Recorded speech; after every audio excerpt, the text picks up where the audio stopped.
मेरी शादी होने वाली है पर मुझे बहुत डर लग रहा है। मेरी बड़ी बहन एक होम मेकर है। वो दिन रात अपने ससुराल वालों को खुश करने की कोशिश करती है, पर वो लोग फिर भी उससे खुश नहीं होते, हमेशा ताने मारते रहते हैं।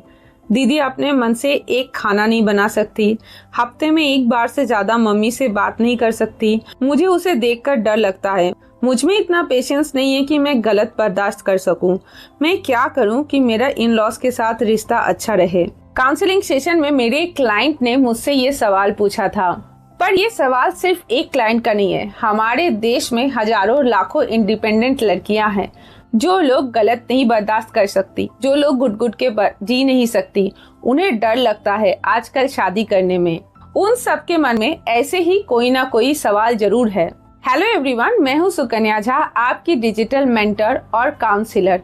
इनर क्वेस्ट पे आप सबका स्वागत है। अगर आप या आपकी फैमिली में आपके जानने वाले कोई ऐसे ही किसी प्रॉब्लम से जूझ रहे हैं, सही डायरेक्शन चाहिए, तो आप मुझसे डायरेक्टली संपर्क कर सकते हैं। आप 1-to-1 confidential counselling session book करवा सकते हैं 9477672019 नंबर पे डायरेक्टली कॉल या व्हाट्सएप के जरिए मैसेज करके, ओनली 299 के प्राइस में। क्लाइंट के साथ काउंसलिंग सेशन में उनके स्पेसिफिक डायरेक्शन दिया गया था, पर मैं यहाँ पे एक जनरल वीडियो बना रही हूँ जो ज्यादातर 70% लोगों के लिए तो जरूर एप्लीकेबल है।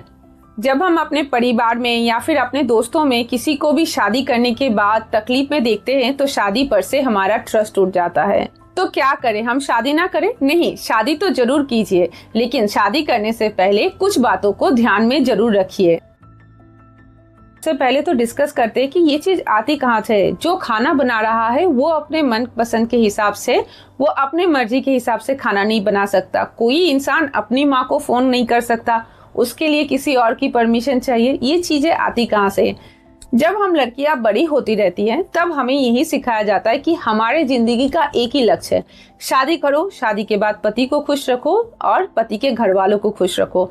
हमेशा पति के घर वालों को लड़कियों के घर वालों से बहुत ज्यादा प्रायोरिटी मिलती है, और इसी चक्कर में जो लड़कियां शादी करके जाती है वो पहले बहुत कोशिश करती है कि किसी भी तरीके से वो अपने परिवार वालों को खुश कर दे, और वो अपना डे 1 से प्लीजिंग मोड ऑन कर देती है। सही को सही नहीं बोलती, गलत को नहीं गलत बोलती है, बाउंड्रीज सेट नहीं करती है। उसको अच्छा लगे बुरा लगे सोचती है कि चुप करके रहने से शायद धीरे धीरे चीजें ठीक हो जाएंगी। क्या चुप करके रहने से धीरे धीरे सब कुछ ठीक हो जाती है? बिल्कुल ठीक नहीं होती है और बर्बाद हो जाती है। जैसे आप चुप करके रहते हो, सामने वाला इंसान समझता है कि इसका हम पे कंट्रोल चल जाएगा, इस पे हम अपनी पावर दिखा सकते हैं, अपनी ताकत दिखा सकते हैं।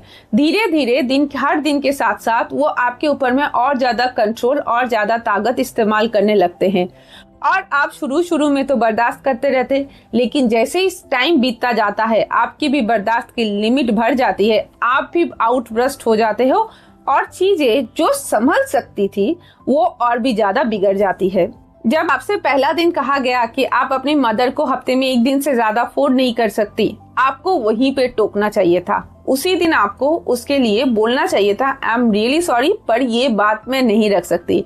पर आप गुड बुक में आने के लिए उस दिन उस बात को बर्दाश्त कर लिए। समय जाते जाते आपको वो बातें और बर्दाश्त नहीं हो रही है, पर आपने अपने परिवार में दोस्तों में ऐसा कुछ देखा है और आपको शादी से ट्रस्ट उठने लगा है, आपको शादी करने से डर लगता है। तो क्या किया जाए? जब आपको आपका कोई अपनी तकलीफें बताता है तब आप उसको सिर्फ एज एन कहानी स्टोरी प्रोसेस नहीं करते। आप मान लेते हैं कि ऐसी कोई घटना आपके साथ भी हो सकती है। आप फ्यूचर में चले जाते हैं और सोचते हैं आपके साथ ऐसा कुछ हो जाएगा तो आप किस तरीके से रिएक्ट करेंगे, आप किस तरीके से खुद को संभालेंगे। साइकोलॉजी की भाषा में इसको कहा जाता है इंटरजेनरेशनल एंजाइटी या फिर इमोशनल कंटेजन। आप दूसरे के ट्रॉमा को, ग्रीफ को इस तरीके से अपने ऊपर में ले लेते हैं कि ये ट्रॉमा उनका नहीं है, आपका खुद का ट्रॉमा बन गया है।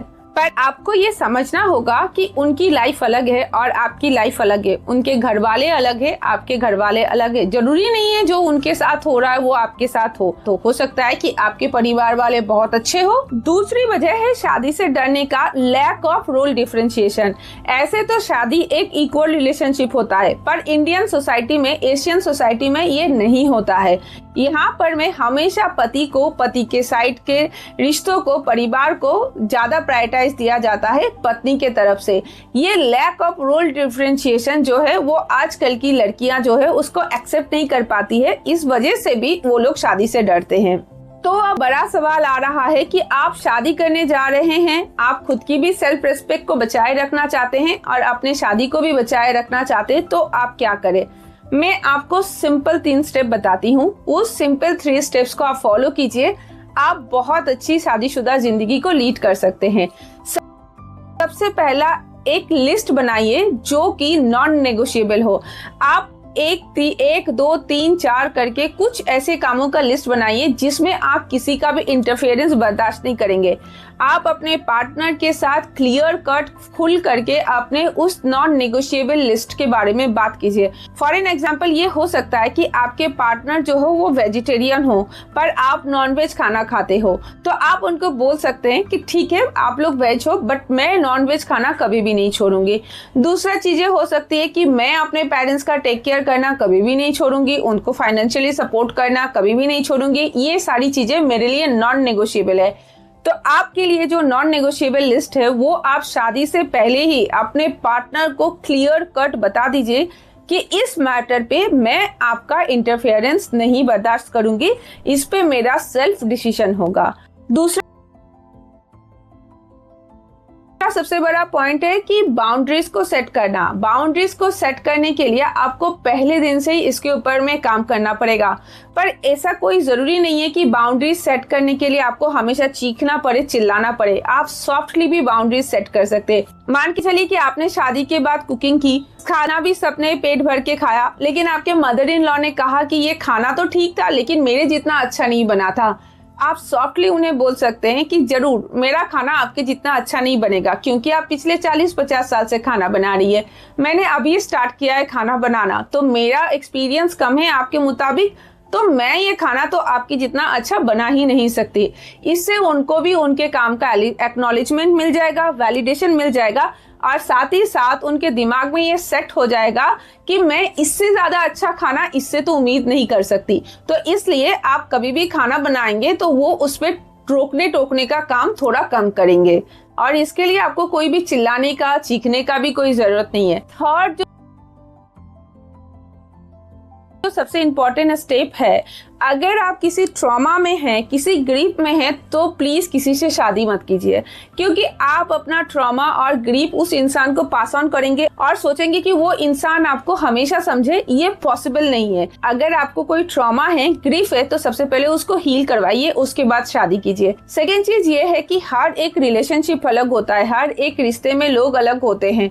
जरूरी नहीं है कि आपके बहन का एक्सपीरियंस यहाँ पे भी सेम हो, लेकिन अगर आप इस ग्रीफ के साथ, ट्रॉमा के साथ शादी करेंगे तो हो सकता है कि आपके इन लॉज से थोड़ी बहुत भी गलती हो जाए और आप खुद को कंपेयर करने लगे अपनी बहन के इन लॉज के साथ कि उसका परिवार भी ऐसा करता है, मेरा परिवार भी ऐसा करता है, और आप और ज्यादा नेगेटिविटी को अपने रिलेशनशिप में ले आए।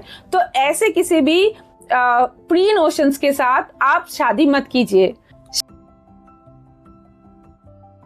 शादी से डरना सॉल्यूशन नहीं है, सही माइंडसेट के साथ शादी करना इंपॉर्टेंट है। प्यार दिल से होता है, पर सच कहे तो निभाया दिमाग से ही जाता है। हमेशा दिल की बात सुनने से दिल आपको गंदे तरीके से फंसा सकता है। अगर आप अपनी लाइफ में ऐसे ही कोई डर या कंफ्यूजन के साथ लड़ाई करे, फाइट करे, तो आप हमारे साथ डायरेक्टली कांटेक्ट कर सकते हैं एंड काउंसलिंग सेशन बुक करवा सकते हैं। डिटेल्स स्क्रीन पे दिए गए हैं। ये वीडियो आप अपने फ्रेंड्स एंड फैमिली के साथ शेयर करें, जो लोग शादी करने जा रहे हैं उनके साथ शेयर करें, ताकि उनको भी हिम्मत मिले। अगर आपको ये वीडियो पसंद आई हो तो प्लीज चैनल को सब्सक्राइब करें, लाइक करें एंड कमेंट सेक्शन में अपना सुझाव जरूर दें। अगली वीडियो में मिलते हैं, तब तक के लिए इनर क्वेस्ट के साथ जुड़े रहे।